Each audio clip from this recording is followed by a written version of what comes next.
এটা কি আমাকে দেখাও একটুখানি। এটা টপ বানাচ্ছি, পুরান একটা, যাই হোক একটা বালতি নিছি। বালতিটা পলিথিন দিয়ে ঢেকে নিলাম যাতে সিমেন্ট বালতিতে লেগে না যায়। এবার উপর করে দিয়ে এর উপরে কাপড়টা চুবাই এর উপরে সিমেন্ট পানি দিয়ে গুলাই নিলাম। শুধু পানি আর সিমেন্ট? শুধু পানি আর সিমেন্ট। আচ্ছা, এবার কি করবা? এবার হচ্ছে এই কাপড়টা নিছি। আচ্ছা, পুরাতন বাতিল কাপড়? হ্যাঁ হ্যাঁ, বাতিল মোটা কাপড়। এখানে ছিদ্র কেন? এখানে ওই পানি ভিজাই নিচ্ছি, নিয়ে এর উপরে দিয়ে দেবো শুধু, আর কিচ্ছু না। একেবারে খুব সহজে টব। কিন্তু এত বড় টব কি পাতলা ফেটে না যায়? আমার তাই মনে হচ্ছে। এরপর আবার একটু লেয়ার দিয়ে দেবো পরে, এটা শক্ত হয়ে গেলে মেলে দেবো, আর কিচ্ছু না। ভালো করে লাগেনি কিন্তু নিচে, ওই দেখো সাদা সাদা সাদা কাপড়ে সাদা লেগে যাচ্ছে। আচ্ছা, তুমি যে সিমেন্ট খালি হাতে নিচ্ছো, তোমার হাতে সমস্যা হবে না? এখন গিয়ে হাত ধুয়ে তেল মেখে নেব, কিছু হবে না। সব লাগছে না কেন?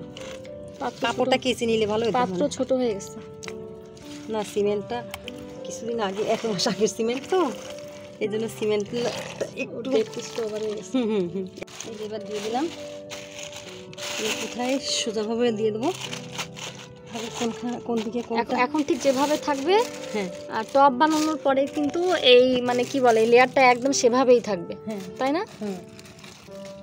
কিন্তু আমার কাছে মনে হচ্ছে কি, এত বড় টব তাহলে মাটি হবে বেশি, কিন্তু এত পাতলা সাইডে হলে তো ভেঙে না যায় মাটির লোডে। এরপরে আবার একটু লেয়ার দিয়ে দেবো। এই পাশে নিয়ে আসো, ইয়েটা আলুটা দাও পাশে। সব পাশে ঠিক আছে কিনা দেখতে হবে। নিচের পাশটা এই যে। আচ্ছা, এখন বুঝতে পারছি যে টবের নিচের জন্য পানি চলাচলের জন্য, মানে পানি যেন জমে না থাকে, তার জন্য যে ছিদ্র থাকে এই কাপড়ের সেই ছিদ্র। এতক্ষণ পরে বুঝতে পারলাম। বুঝে গেছে। এবার 2 টাকা দাও যাতে ইয়ে না হয়। বলো, এই সিমেন্টটা মিস্ত্রিদের কাজ শেষ হয়ে গেলে এই সিমেন্টটা বেঁচে ছিল, অর্ধেক বস্তার অর্ধেক বেঁচে আছে। সেই বাঁচা সিমেন্টটা ফেলে না দিয়ে আমি হচ্ছে এখন এই টব বানায় রাখছি। আরো কয়েকটা হবে টব, অর্ধেকের বেশি।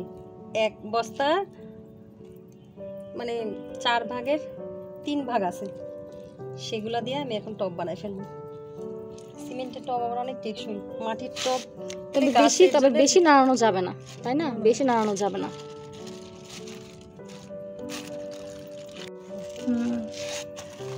দিয়ে দাও। বেশি কোনো পাশে কম। যে এখানে কিন্তু একটা বড় গোল, আর এখানে একটা বালতি সাইজ, আর এখানে এই টপটা যেহেতু হচ্ছে রাউন্ড, মানে দাঁড়াচ্ছে না, এই জন্য আম্মু একটু আর কি ইয়ে করে দিছে যেন সুন্দর হয়। আর এটার ভিডিও ইনশাল্লাহ আমি কালকে দিব। আম্মু কয় ঘন্টা পরে ই করতেছো? 4 ঘন্টা। আচ্ছা ঠিক আছে, এখন উল্টাই দিচ্ছ। আচ্ছা, না উল্টালে কি হতো? কিছু হতো কি? মানে যদি অনেক বেশি পরে উঠানো হতো তাহলে কোনো সমস্যা হতো? বেশি এটে গেলে বেরোতো না? হ্যাঁ, এখন একটু নরম থাকতে একটু বের করে ফেলতে হবে। ও, মালসা স্টেপ দিয়ে তুমি এটা করছো? হ্যাঁ, এটা মালসার শেপ। এই যে, ও আল্লাহ, সাংঘাতিক হয়েছে। এখন এরকমই থাকে।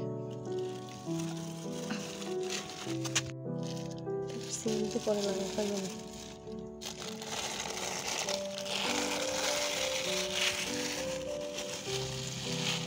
আচ্ছা, তো মানে এরপর আবার একটু প্রলেপ দেব, তখন মোটা হয়ে যাবে। হ্যাঁ হ্যাঁ, তখন মোটা হবে। এখন মানে যা শেপটা হলো আর কি।